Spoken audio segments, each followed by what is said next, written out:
Putri yang Kubuang. Novel, Nyala Mentari. Penulis, Mande Hanifah. Cuplikan bagian 17. Di KBMF sudah sampai bagian 33.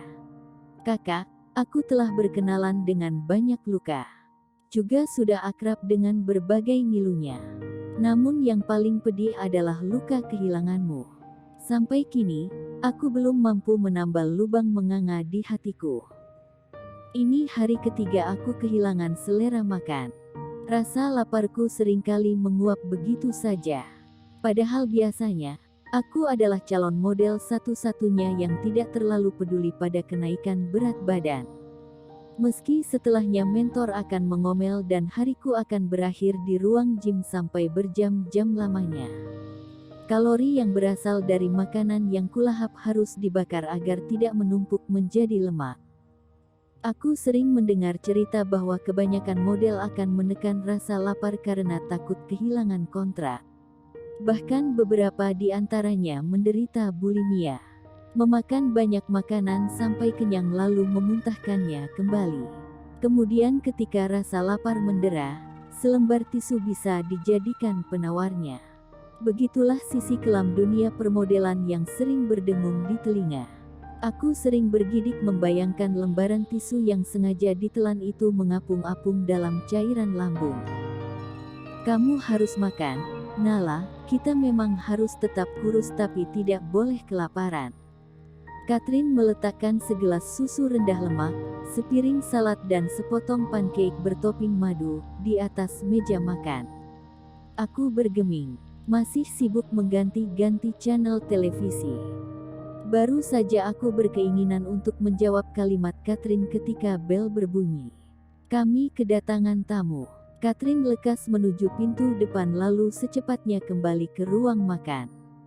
Zamer, mencarimu.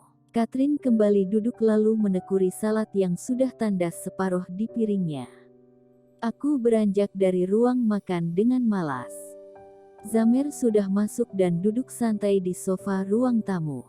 Hari ini kami libur karena tanggal merah.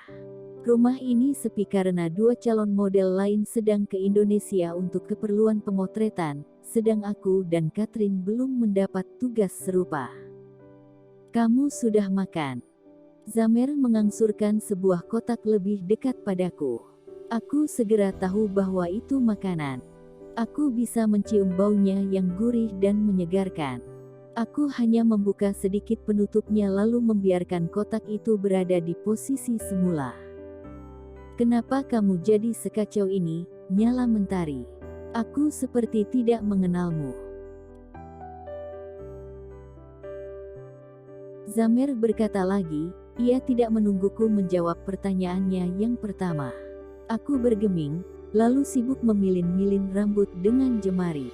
Pandanganku jatuh pada satu pot kaktus mini di atas meja kaca. Aku ingin berhenti menjadi model dan kembali ke Indonesia.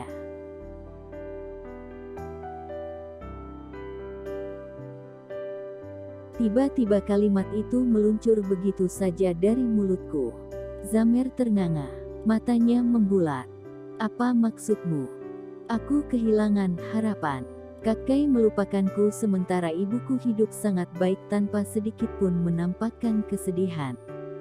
Kau tahu rasanya, Zam. Ini pedih dan menyakitkan. Aku tidak yakin mampu melewati ini lebih lama lagi. Aku lelah.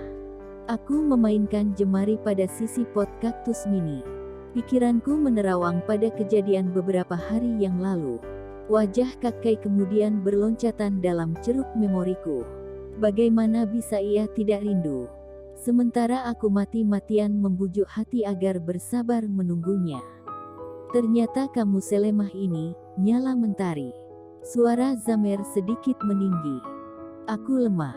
Ya, aku lemah. Kau tidak paham betapa berartinya kakek dalam hidupku. Ia di sini, Zam.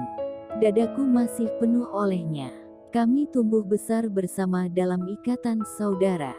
Apakah aku salah jika sekarang masih menyayanginya? Berkali-kali aku menyentuh dadaku dengan telunjuk. Air mataku memaksa untuk tumpah. Cairan kental pun kini mulai memadati rongga hidung. Aku hampir saja mendaratkan tangis. Harapanku sudah mati, Zamer. Aku seperti tidak punya tujuan lagi. Aku senang ibuku hidup dengan baik. Itu cukup untuk bekalku melanjutkan sisa umur. Aku terdiam cukup lama. Sementara Zamer tidak mengalihkan pandang dari wajahku. Kakek yang kuharap akan membawaku pada lautan bahagia ternyata sudah menyingkirkanku dari dalam ingatannya. Lalu aku harus bagaimana, Zam?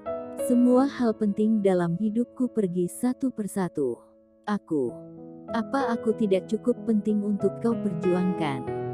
Zamer menyela sebelum aku menyelesaikan kalimatku yang terakhir. Aku dapat mencium aroma kemarahan dari nada suaranya. Zamer tidak pernah begini sebelumnya.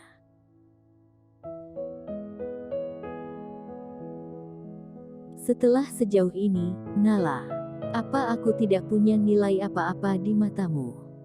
Zamer memberi penekanan pada kalimatnya. Aku salah tingkah. Aku, tentu kau memiliki arti penting dalam hidupku, Zam. Kau sahabatku yang paling baik, pelindungku, selalu ada kapanpun aku membutuhkan pertolongan. Kau adalah salah satu hal baik yang terjadi dalam hidupku. Kau tentu tahu bagaimana aku bersyukur karena Tuhan mempertemukan kita. Aku menatap mata Zamer lekat-lekat, agar ia tahu aku tidak sedang berbohong. Bagaimana mungkin ia bisa berkata bahwa ia tidak memiliki arti apa-apa untukku? Ia jelas menghuni bagian kecil di sudut hatiku. Zamer sahabatku yang paling baik. Kalau begitu, hiduplah untukku, Nala. Kembalilah seperti nyala mentari yang kukenal. Kuat dan tak mudah dipatahkan. Kau tahu, kau masih menjadi bagian paling penting dalam hidupku. Sekarang, mungkin juga untuk selamanya. Jika kau tidak punya tujuan, cukup hidup untukku saja. Kita akan bersama-sama melewati ini, Nala. Zamer telah berdiri sekarang. Ia tidak menunggu aku menjawab atau menyela kalimat yang baru saja diucapkannya. Beberapa detik kemudian ia melangkah, lalu menghilang di balik pintu, meninggalkanku dengan perasaan aneh yang berkecamuk dalam dada. Asteris. Aku dan Zamer sudah berbaikan. Setelah kejadian di ruang tamu tempo hari, kami terjebak dalam situasi yang canggung. Namun bukan Zamer namanya jika tidak bisa mengembalikan keadaan seperti sedia kala. Ia memiliki banyak sekali pintu maaf. Kesalahan dan kehilafan kecil yang kubuat tidak akan mempengaruhinya. Sejak dulu, kami tidak pernah bertengkar atau berselisih paham lebih dari 1 hari. Persis aku dan Kakak. Kami paling tidak bisa saling diam satu sama lain untuk waktu yang lama. Sore ini, keadaan kembali seperti biasa.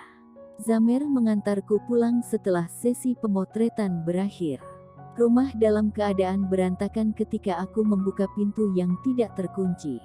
Catherine lalu menghambur ke pelukku dengan wajah tegang. Tangannya dingin. Ia lalu menarikku ke kamar, di mana keadaan jauh lebih buruk dibanding di ruang tamu tadi. Semua barang porak-poranda. Kasur, lemari, sofa kecil tidak lagi berada di posisi seperti ketika aku berangkat tadi pagi. Perasaanku tidak enak. Aku segera ke kamar lain dan mendapati kondisi yang hampir sama. Semua barang berhamburan. Seseorang telah melakukan sesuatu di rumah ini. Aku yakin itu. Ada apa, Kat? Aku menuntut penjelasan. Perempuan berkulit coklat dengan bercak-bercak putih itu menarik napas panjang. Kat, apa yang terjadi? Aku memburunya. Kali ini sambil meletakkan kedua tangan di kedua sisi bahunya. Kita dirampok. Aku tidak tahu apa yang mereka cari. Ketika aku kembali dari membeli sesuatu di supermarket semuanya sudah seperti ini, jelas Catherine. Dia memang satu-satunya model yang tidak ikut sesi pemotretan kali ini. Aku rasa dia masuk lewat pintu samping. Aku dapat melihat bekas congkelan pada lubang kuncinya. Aku teringat sesuatu ketika Catherine menyebut kata kunci. Bergegas, Aku segera membalik badan dan membuka lemari, di mana barang-barangku berada. Aku jelas tidak punya uang yang tersimpan di rumah ini. Tapi aku khawatir tentang kotak itu. Pencuri pasti akan salah menyangka karena kotak berisi kalung berliontin kunci, kertas pesan Paula dan baju bayi yang dia sulam itu terlihat seperti sebuah kotak perhiasan mewah. Karena memang Mami menyimpannya di dalam kotak perhiasan miliknya. Jantungku berdentam-dentam, berharap benda itu luput dari perhatian pencuri. Aku kehilang beberapa dolar, perhiasan juga laptop, ujar Catherine sembari mendekat padaku. Ia ikut membalik-balik pakaian yang berhamburan di dalam lemari. Membantuku menemukan sesuatu, padahal ia tidak tahu benda apa yang sedang kucari. Catherine, kurasa pencuri itu mengambil barangku. Aku terus saja membalik-balik lipatan kain berharap benda itu masih ada.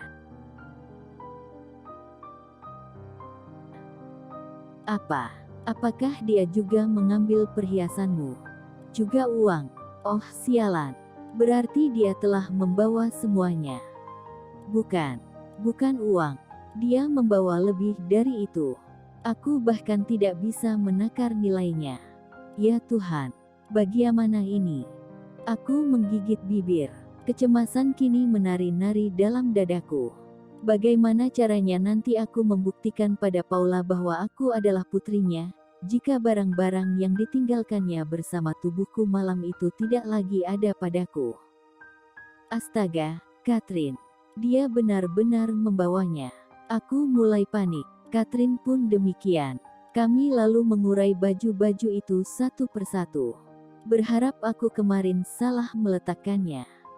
Sebelum benar-benar pasrah, aku teringat sesuatu. Semalaman aku menangis sambil terus menggenggam kalung berliontin kunci dari Paula. Lalu aku tertidur setelah merasa cukup lelah. Mungkin kalung itu masih terletak di atas ranjang atau di bawah bantal, atau jatuh di lantai. Harapanku kembali bertunas. Cerita ini segera terbit. Ayo ikut waiting list sebelum po resmi diumumkan. Tinggalkan komentar ya, bisa juga japri ke Mande atau ke marketer di kolom komentar. Bersambung dulu ya, sahabat Arif Yohamar. Jangan lupa like, komen dan subscribe channel ini. Matur nuwun.